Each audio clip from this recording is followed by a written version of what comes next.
As pirâmides representaram o maior projeto arquitetônico do mundo antigo. Elas eram túmulos construídos para abrigar as múmias dos faraós por toda a eternidade. Elas já existem há 4.000 anos, mas ainda não revelaram todos os seus segredos. Se não fosse por um homem, não haveria pirâmides. Nos longínquos desertos egípcios estão as primeiras pirâmides que ele construiu. Sua exploração revela o gênio que ele era e como ele superou todos os desastres. Embora desconhecido hoje, ele foi um dos mais importantes egípcios que jamais viveu, o faraó Snéfero.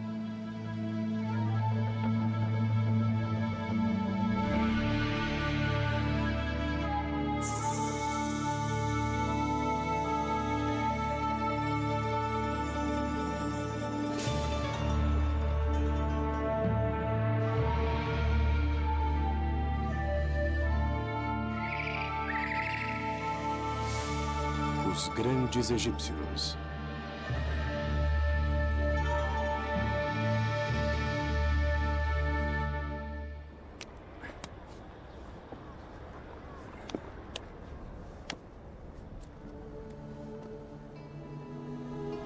Os antigos egípcios nunca criaram nada tão fantástico, arrebatador e gigantesco como a grande pirâmide de Gizé.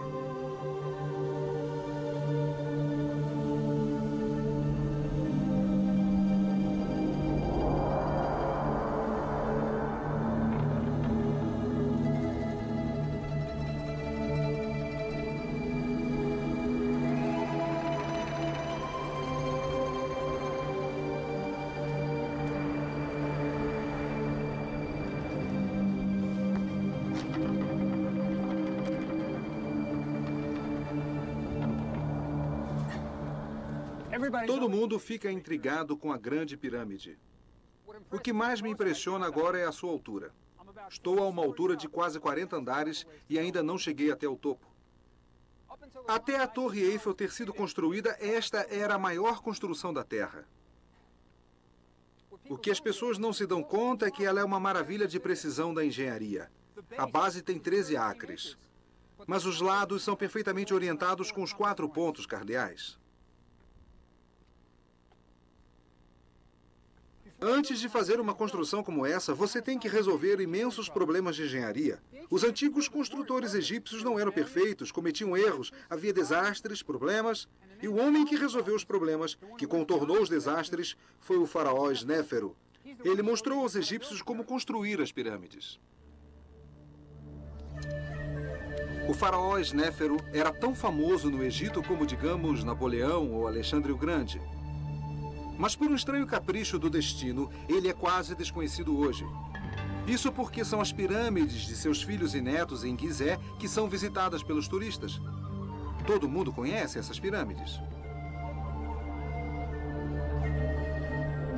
O que muito pouca gente sabe é que essas pirâmides são o produto final da grande era de construção de pirâmides, o esforço supremo de artesãos dedicados que herdaram suas habilidades da geração anterior.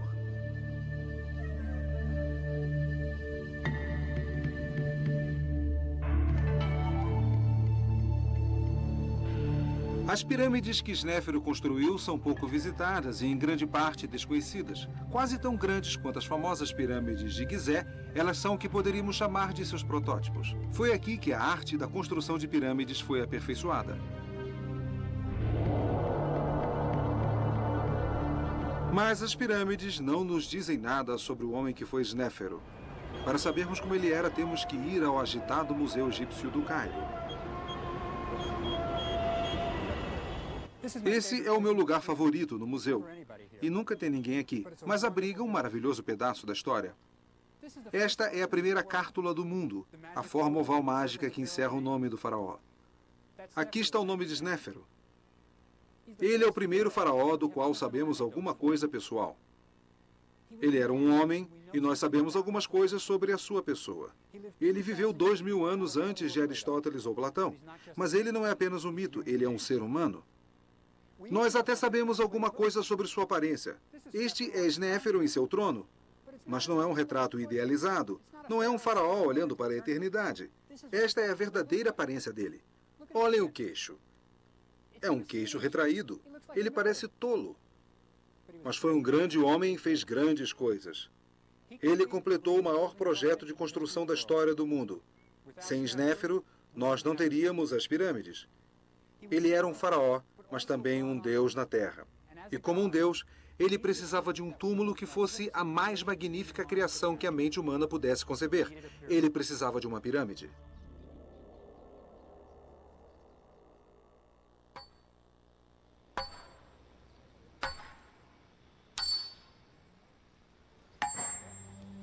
Parece incrível, mas as 6 maiores pirâmides do Egito foram todas construídas em menos de 100 anos.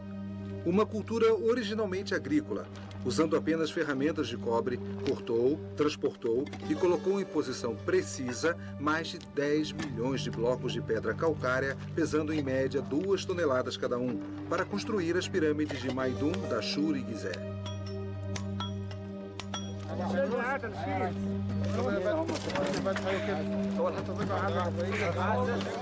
Imaginem colocar no lugar um enorme bloco de pedra a cada 3 minutos, dia e noite, continuamente durante 100 anos. E tudo isso sem usar uma única roda, que afundaria na areia do deserto. Cada bloco foi içado em trenós ou cilindros até a sua posição final na pirâmide.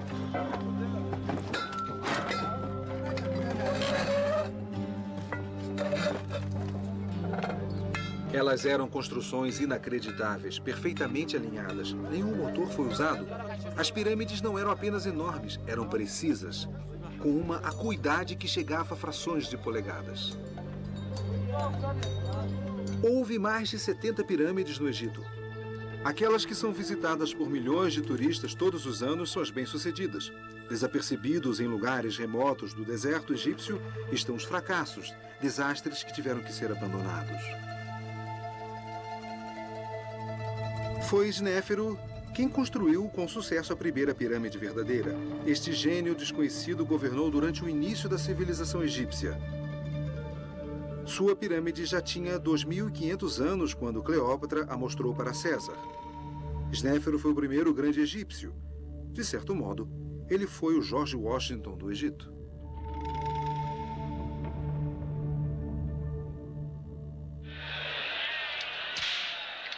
Hollywood errou. Um dos grandes mitos do Egito é que as pirâmides foram construídas por escravos, forçados a puxar enormes cargas enquanto eram açoitados por cruéis capatazes dos faraós. Na realidade, elas foram construídas por trabalhadores livres, o que torna o feito de Snéfero ainda mais incrível. Snéfero teve que organizar e pagar milhares de trabalhadores por décadas para construir suas pirâmides.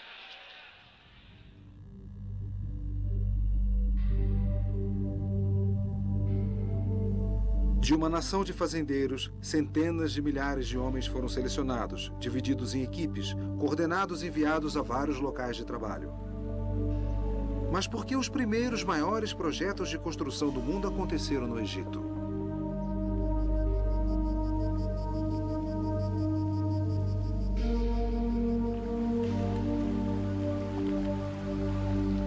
O Antigo Egito era um lugar muito especial. Todos os anos, a neve derretida de montanhas africanas distantes corria para o norte em direção ao mar. O Nilo inchado inundava os campos, parando apenas quando chegava à base das pirâmides.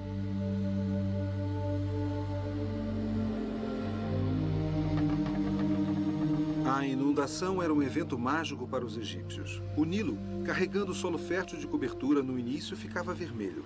Depois ele ficava verde por causa da vegetação arrancada pelas águas. Por fim, subia 10 metros. Quando a enchente recuava, ela deixava os campos cobertos de uma lama rica e fértil, perfeita para as plantações.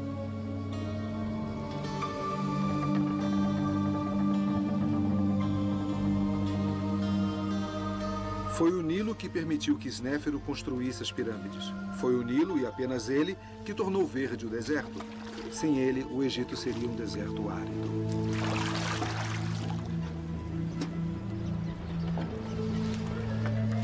Para canalizar as águas do Nilo para seus campos, os aldeões se juntaram para criar redes de canais de irrigação.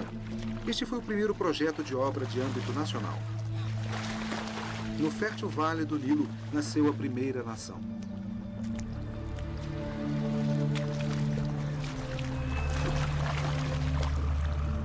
O Nilo permitiu que o Egito produzisse inúmeros campos de plantações. Linho, grãos, legumes, tudo que uma sociedade precisava. Foi aqui que nasceu a capacidade de trabalhar em conjunto em grandes projetos. Só o que estava faltando era um grande líder.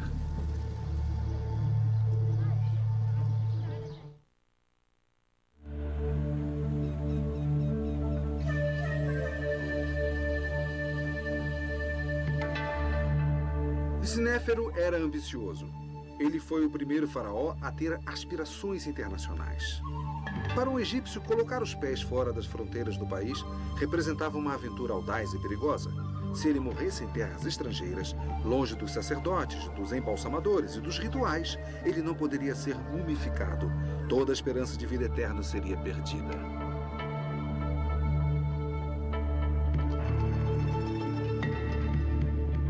Foi Snéfero quem ousou desafiar o costume. Ele mandou seu exército em expedições mercantis para o norte do Líbano em busca de enormes toras de cedro, para o leste do Sinai em busca da turquesa e minerais, e para o sul da Núbia atrás do ouro.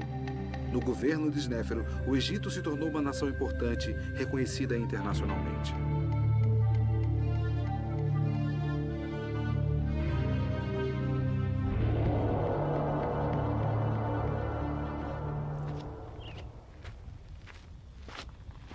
Snéfero ficou famoso por suas expedições ao Sinai para garimpar turquesa. Uma expedição como essa requeria uma enorme organização. Levar 500 homens e mulas para o deserto do leste demandava uns 30 barcos para o transporte através do Mar Vermelho e umas 50 toneladas de alimentos por dia.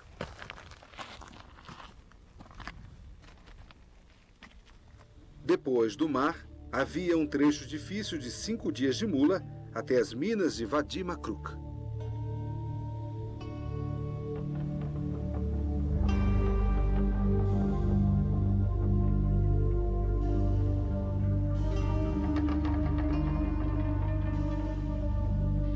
Construir túneis na montanha em busca de turquesa era perigoso.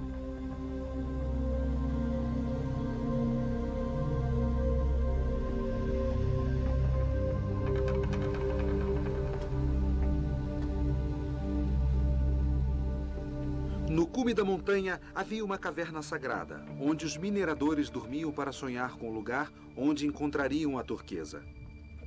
Aqui os homens construíram um altar para a deusa Hathor, a senhora da turquesa. Construir o altar afastou os trabalhadores das minas, mas o bondoso Snéfero permitiu. Ele chegou até a mandar escultores habilidosos para registrar os progressos da expedição, criando um campo de pedras esculpidas. Hoje, esse campo ainda existe. Ainda é bem parecido com o que foi em tempos antigos. Aqui estão os nomes dos homens de uma das expedições. Mas aqui está uma história de sofrimento e heroísmo. O tesoureiro do faraó está registrando a expedição que chefiou. Por causa do calor escaldante do Sinai, o inverno era a estação de mineração. Mas esses hieróglifos contam uma história diferente. Aqui está o ponto central. Chegamos nesta terra no 3º mês da 2ª estação. Aqueles caras vieram no verão.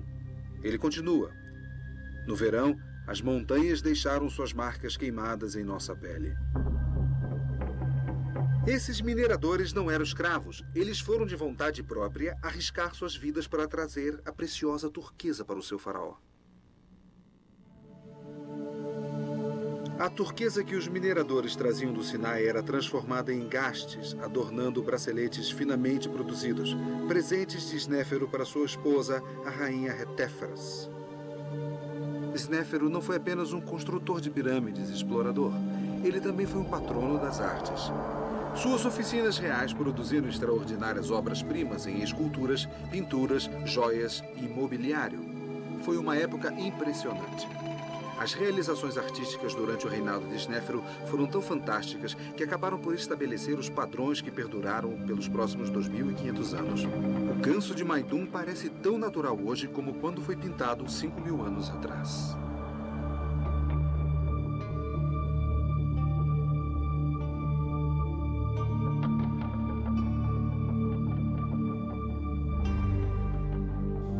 A As estátuas dos filhos de Snéfero representam os primeiros grandes retratos em pedra e nunca foram superadas.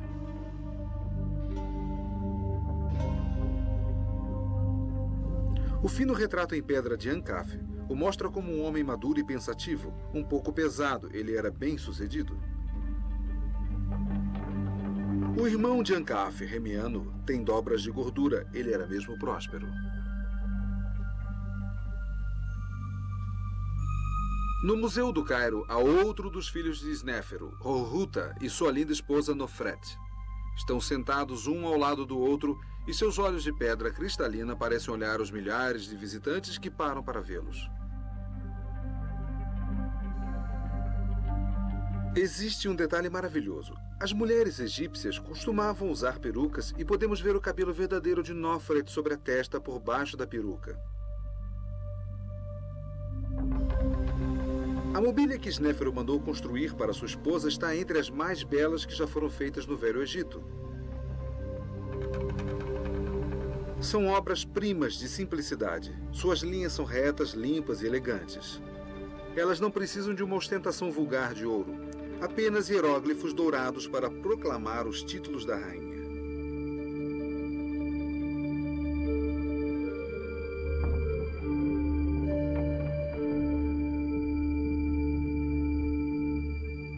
Todos os tesouros da rainha, inclusive sua bela cama de dossel, foram colocadas em seu túmulo para o seu deleite no outro mundo.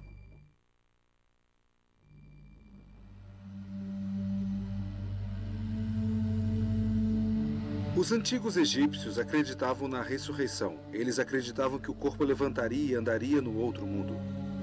É por isso que os egípcios praticavam a mumificação, um complexo ritual religioso para conservar o corpo que durava 70 dias.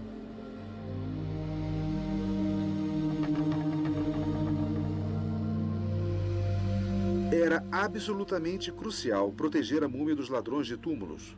Se um ladrão entrasse no túmulo e destruísse a múmia, o falecido não poderia existir no outro mundo. Sem um corpo intacto, perdia-se toda a esperança de imortalidade. E essa era a maior catástrofe que poderia acontecer ao antigo egípcio. Uma vez que a múmia tinha sido conservada, um túmulo sofisticado era construído para protegê-la por toda a eternidade. Esses primeiros túmulos eram chamados de mastabas.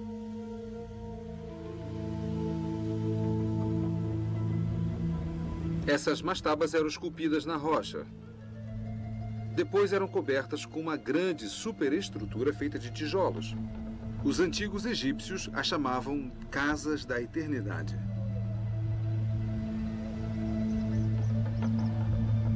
Essa mastaba é uma das maiores que já foram construídas. Ela tem uma característica notável que deveria evitar que fosse roubada. Não existe absolutamente nenhum acesso para a câmara sepulcral a partir do solo.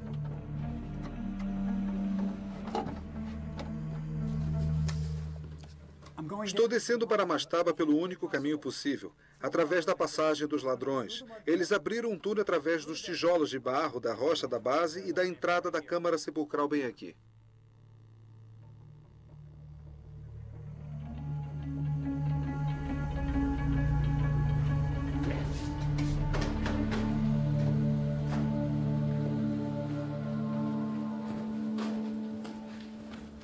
Esse é o túmulo de uma pessoa muito importante. Provavelmente um rei ou uma rainha. Esse sarcófago é o primeiro da história. O corpo foi colocado aqui dentro. A tampa foi fechada, mas mesmo assim ele foi roubado. Aqui está a marreta dos ladrões que foi usada para arrombar a tampa. Após o sepultamento, essa câmara foi fechada por cima, e apesar de centenas de milhares de toneladas de tijolos de barro que foram colocadas em cima, ele foi roubado. Snéfero tinha um grande problema. Seu problema era o fato de ser quase impossível deter os ladrões de túmulo. Mesmo na época de Snéfero, o túmulo de sua própria esposa foi roubado. Não importa quão complicadas fossem as passagens dentro do túmulo, os ladrões conseguiam achar o tesouro. A razão disso é que, frequentemente, os ladrões de túmulo eram as mesmas pessoas que o haviam construído e que o conheciam como ninguém. A solução estava em criar alguma coisa sólida o suficiente para impedir os ladrões, mesmo que eles soubessem onde estava a câmara sepulcral. Mas Snéfero não foi o primeiro a tentar isso. Tudo havia começado em Saqqara. A pirâmide de degraus de Saqqara foi terminada durante a infância de Snéfero e veio a ter um profundo efeito em sua vida. O que mais intriga nesta pirâmide de degraus é que ela é a primeira construção feita de pedras. Nós poderíamos supor que eles começaram com pequenos prédios de pedra, para depois tentarem construções mais ambiciosas, até que algo realmente grande fosse construído. Mas não foi assim. De repente, como que vinda do nada, surgiu a pirâmide de degraus.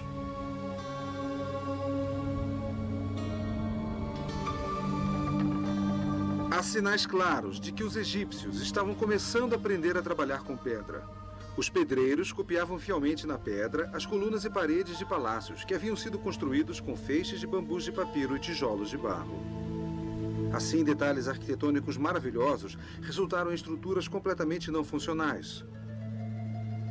Portas que não abriam e nem fechavam, capachos enrolados sobre as entradas que não podiam ser baixados. É aqui que tem início a construção de pedra.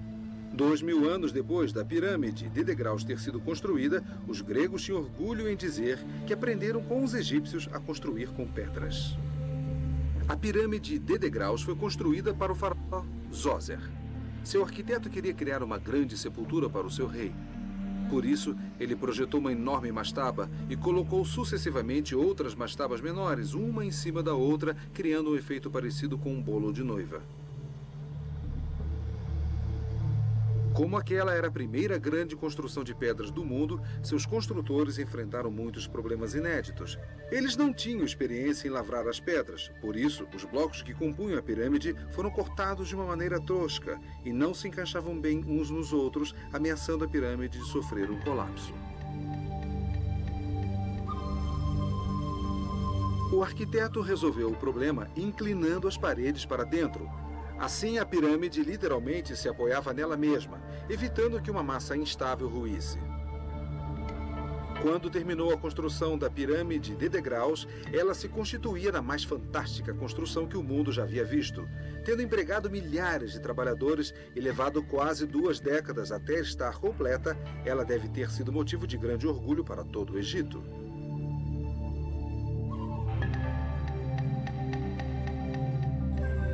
Vocês podem apostar que quando Snéfero era criança, ele deve ter ficado fascinado com a pirâmide e talvez até tenha sonhado em construir a sua própria.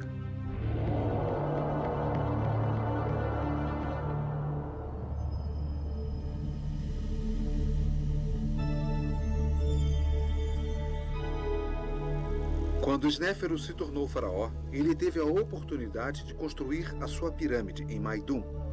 Logo que nós a vemos, percebemos que há algo muito errado, mas não fica claro o que é. O monumento parece mais uma torre ameaçadora do que uma pirâmide. Quando você explora o local, surgem ainda mais perguntas. Por que as paredes da câmara sepulcral são toscas, não acabadas? Onde está o sarcófago do faraó? Na câmara sepulcral, as vigas de cedro de 4.000 anos estão no local prontas para içar o sarcófago. Mas não há vestígios ou algum tipo de evidência de que a câmara sepulcral sequer tenha sido usada. Ela ainda representa um grande avanço arquitetônico. Esta é a primeira câmara sepulcral acima do solo do Antigo Egito. Criar uma câmara dentro da pirâmide, ao invés de embaixo dela, causou um tremendo problema. Com o peso inteiro da pirâmide por cima, como é possível impedir que o teto entre em colapso? Snéfero resolveu o problema colocando os blocos de pedra das paredes cada vez mais perto do centro da câmara, à medida em que ficavam mais altos. Quando as paredes subiram, o último bloco que formou o teto só teve que cobrir algumas poucas polegadas. O problema foi resolvido e o primeiro teto em abóbada da história havia sido criado.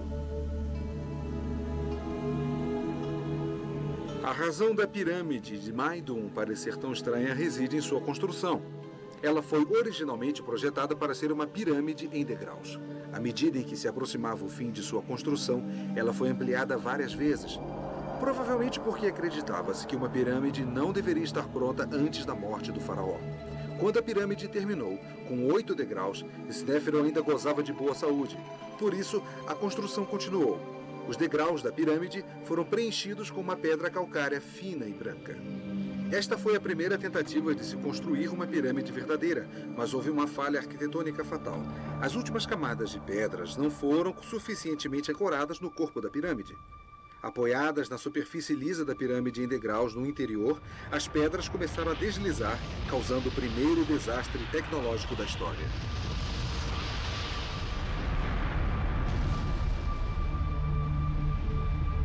É por isso que a pirâmide parece tão estranha hoje. As gerações do futuro acharam mais fácil usar as pedras soltas, deixando apenas a parte central inclinada. O que nós vemos hoje é o resultado de 5.000 anos de vandalismo. Snéfero teve que abandonar sua pirâmide. É por isso que na pequena capela da base, as enormes placas de pedra nunca receberam uma inscrição. É por isso que as paredes da câmara sepulcral foram deixadas toscas e inacabadas. E é por isso que as velhas vigas de cedro nunca foram usadas para içar o sarcófago do faraó para o local de seu descanso final.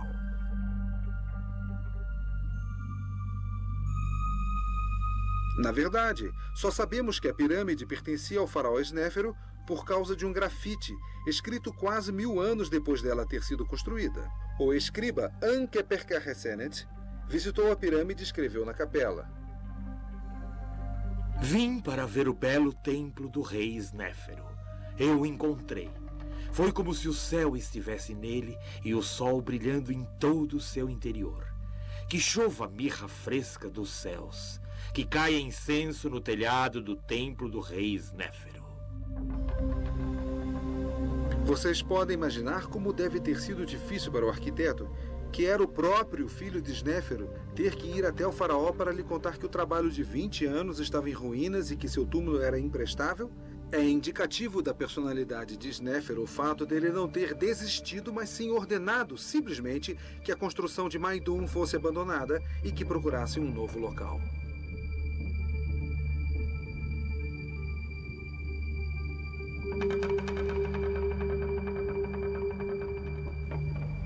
Ainda precisando de um local para o seu sepulcro, Snéfero foi em frente a todo vapor para construir um monumento ainda mais ambicioso que o de Maidum. Uma pirâmide com um volume 2 vezes maior do que o da pirâmide que abandonara. O monumento queria fazer sombra a qualquer coisa que o mundo já tivesse visto. Naturalmente, aqui os arquitetos tiveram a vantagem de suas experiências. A pirâmide de Dashur foi concebida desde o início como uma pirâmide verdadeira. Tendo aprendido com seus erros, os pedreiros usaram pedras de revestimento ainda maiores. Isto possibilitou que elas fossem presas adequadamente à estrutura da pirâmide. Eles também inclinaram os blocos para dentro, em direção ao centro da pirâmide. Essa técnica teve tanto sucesso que esta pirâmide é a única que hoje ainda tem quase todo o seu revestimento no lugar.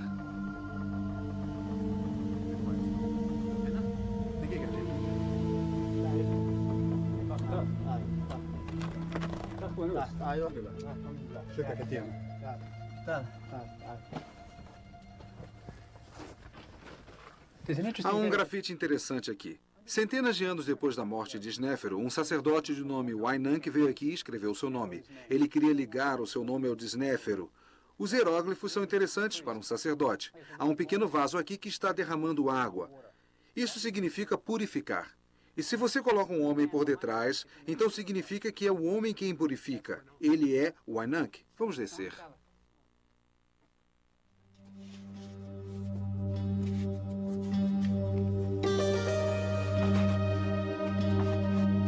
Partindo da entrada, um longo caminho desce até o corpo da pirâmide, mais de 70 metros. Uma das descidas mais longas e difíceis de todas as pirâmides.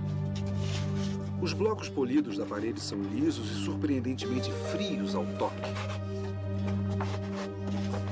A passagem ainda tem os trilhos usados pelos escavadores em 1950, quando tiraram o entulho da câmara sepulcral de Snéfero. A passagem foi projetada para descer o sarcófago até o coração da pirâmide.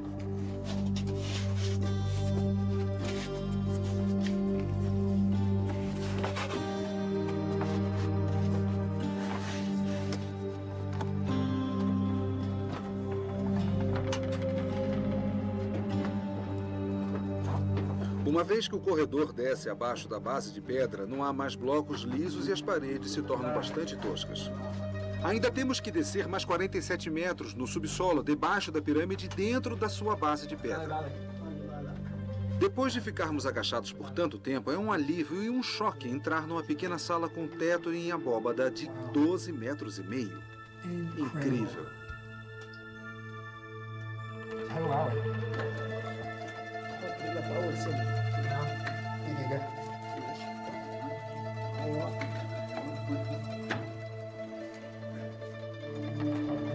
Nós ainda nem estamos na Câmara Sepulcral. É apenas um vestíbulo, quase como se Snéfero estivesse dizendo bem-vindos. Para chegar até a Câmara Sepulcral, você ainda tem que subir uma escada de corda.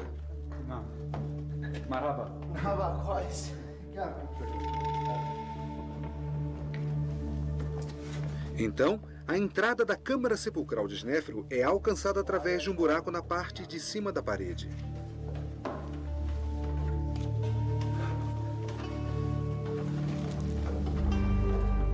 Esta é a razão para a escada maciça.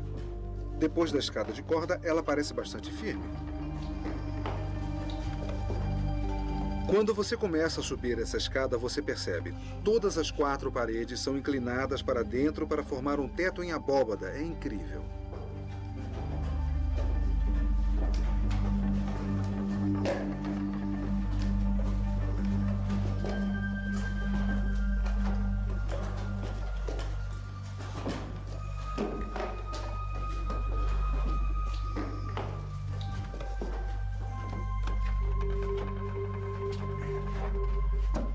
Caminhando agachados pelo estreito corredor feito pelos antigos ladrões de túmulos, nós finalmente chegamos ao corredor pelo qual a múmia de Snéfero passou a caminho da Câmara Sepulcral. Surpreendentemente, há uma forte brisa de ar fresco aqui. Alguns investigadores acreditam que existam passagens secretas que ainda não foram descobertas.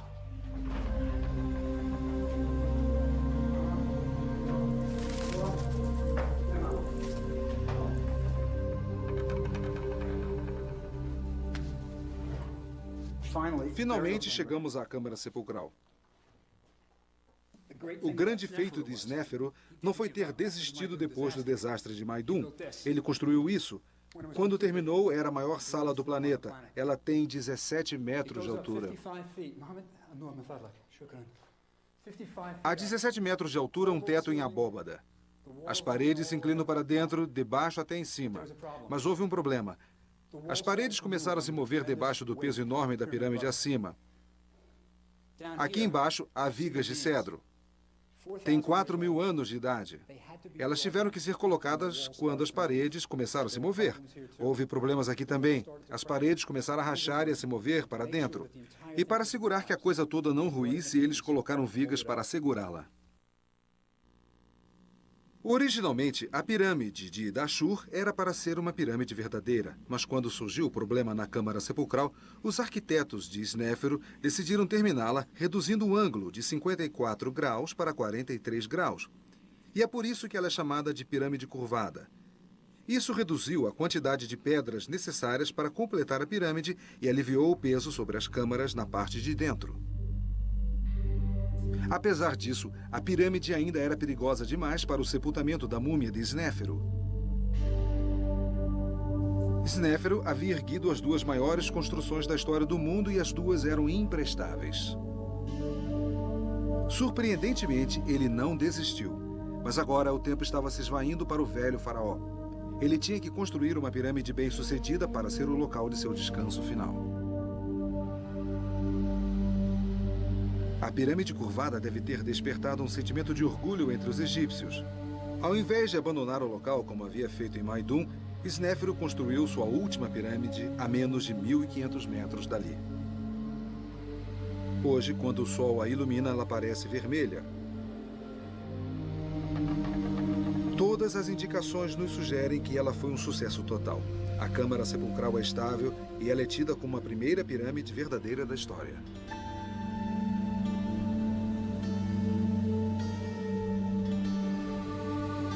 Há sinais de que Snéfero teve que economizar um pouco para garantir que a pirâmide vermelha ficasse pronta para o seu funeral. Ela é menor que a pirâmide curvada, e seus lados sobem a um ângulo conservador de 43 graus. Na pirâmide vermelha, Snéfero finalmente resolveu seus problemas de engenharia. Foi aqui que a sua múmia foi deixada para descansar.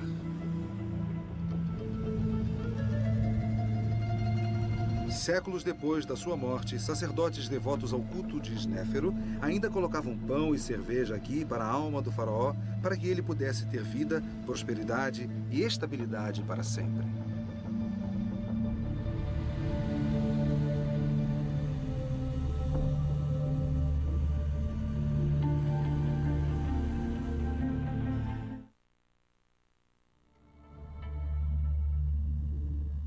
Snéfero e sua família formavam um grupo muito unido que trabalhava junto e que realizou feitos notáveis.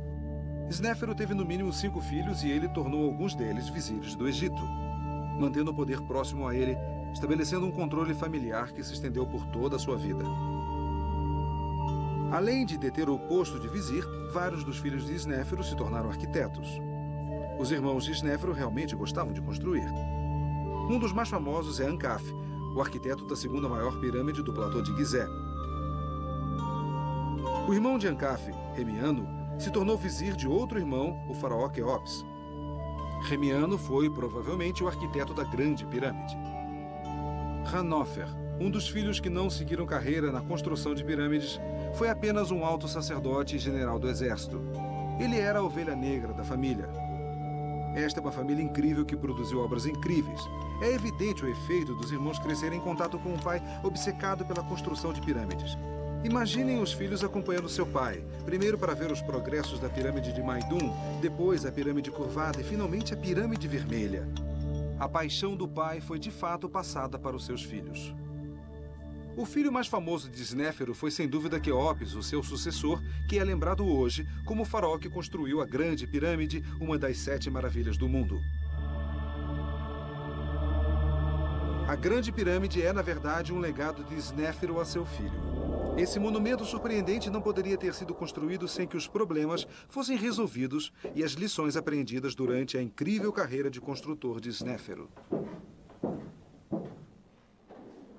Se há uma marca registrada que pode ser encontrada nas 3 pirâmides de Snéfero, esta é o teto em abóbada. Esta engenhosa solução de distribuir o peso dos blocos de pedra acima da câmara sepulcral foi o que tornou tudo isso possível. Do início cauteloso em Maidum a estes tetos espetaculares das pirâmides de Dashur, foi um pequeno passo que levou à sua suprema expressão, aqui na maior galeria da Grande Pirâmide de Quéops.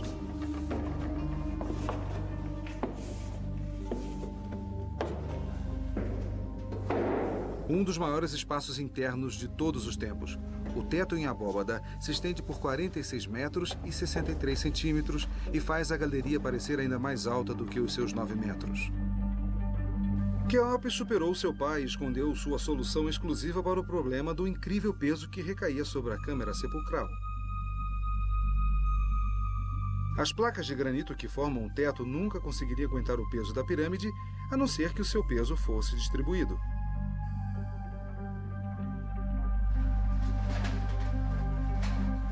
Para ver a solução de Quéops, você tem que subir através de um buraco até a parte mais alta da grande galeria.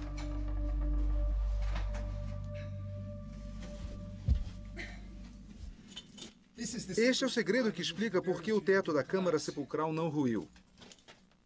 Eu estou exatamente em cima da câmara sepulcral, numa pequena sala que foi projetada para aliviar a pressão do teto da câmara sepulcral que está abaixo de mim.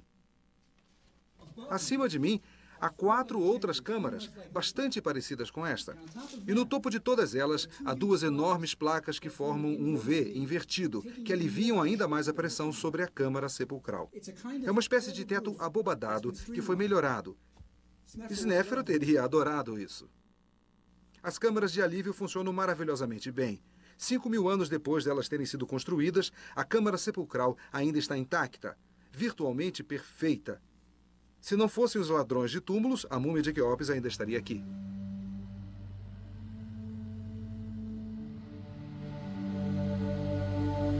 Não só Snéfero abriu o caminho para que o seu filho Quéopes construísse a maior pirâmide do mundo, como também fomentou o comércio exterior, que acabou por fornecer a Quéopes uma das mais importantes coisas que ele poderia levar para o outro mundo.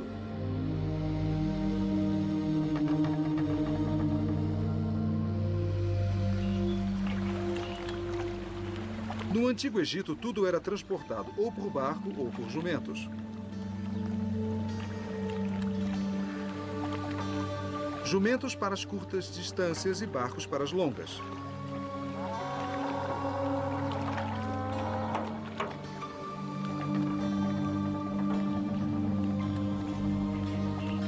Em 1954, foi encontrado um barco enterrado perto da Grande Pirâmide. Ele tinha 44 metros e fora construído por Quéopes com madeira trazida do Líbano por seu pai Snéfero.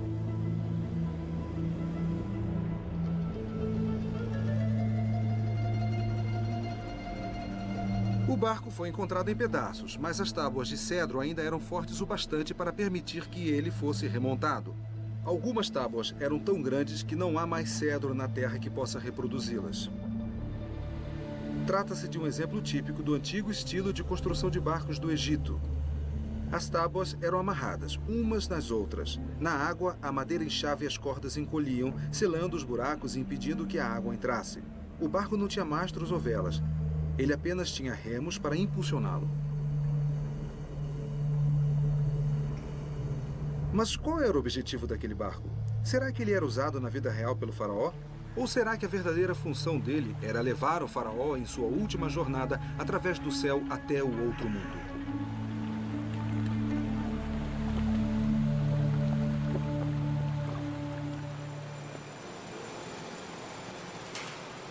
Para desvendar este mistério, mandei construir um modelo em escala de 2 metros e 13 centímetros, com as medidas exatas do barco da pirâmide, para testá-lo, no tanque do Instituto de Arquitetura Naval de Long Island.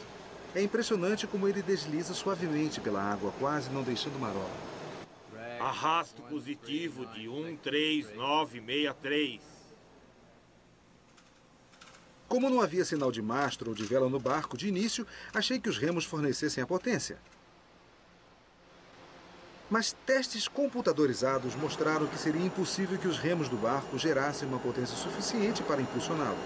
Na verdade, os remos pareciam funcionar como as quilhas dos iates modernos, para lhe conferir estabilidade de direção. Mas então, como é que o barco andava, se não era nem a remo nem a vela? É isso, sem quilha e sem guinada. Vamos a 40. Certo, vamos lá. Certo.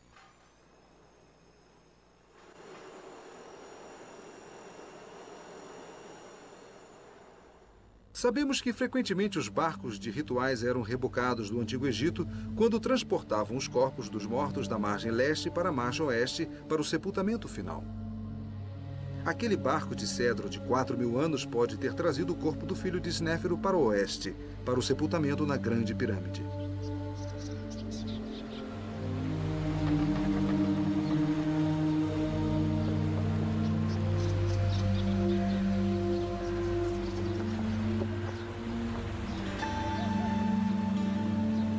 Quando o faraó morreu, seu corpo teve que atravessar o Nilo para aportar perto do local onde hoje está a Esfinge. Seu corpo deve ter sido carregado por uma curta distância até o Templo do Vale, onde ele foi cuidadosamente mumificado.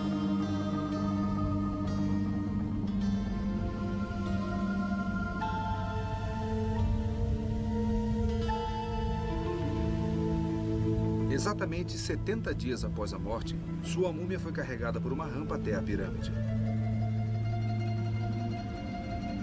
Acompanhado por sacerdotes que cantavam os antigos ritos, o corpo descansou no coração do mais impressionante monumento jamais criado pela humanidade.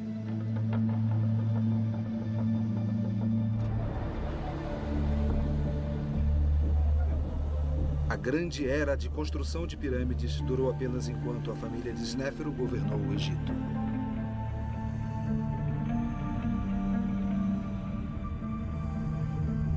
Seu filho construiu a Grande Pirâmide. Seu neto construiu a segunda maior pirâmide que jamais se viu, logo ali ao lado. Depois disso, A vontade e a energia para construir monumentos tão impressionantes diminuíram, e as pirâmides que se seguiram foram apenas uma sombra pálida de sua antiga glória.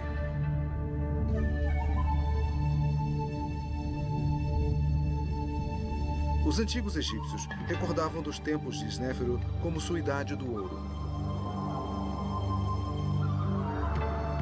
700 anos após a morte de Snéfero, os faraós da 12ª dinastia retornaram a Dashur para construir suas pirâmides à sombra dos monumentos de Snéfero. A pirâmide de tijolos de barro de Amenemhat III, hoje atingida pela erosão e em ruínas, lembra mais um formigueiro.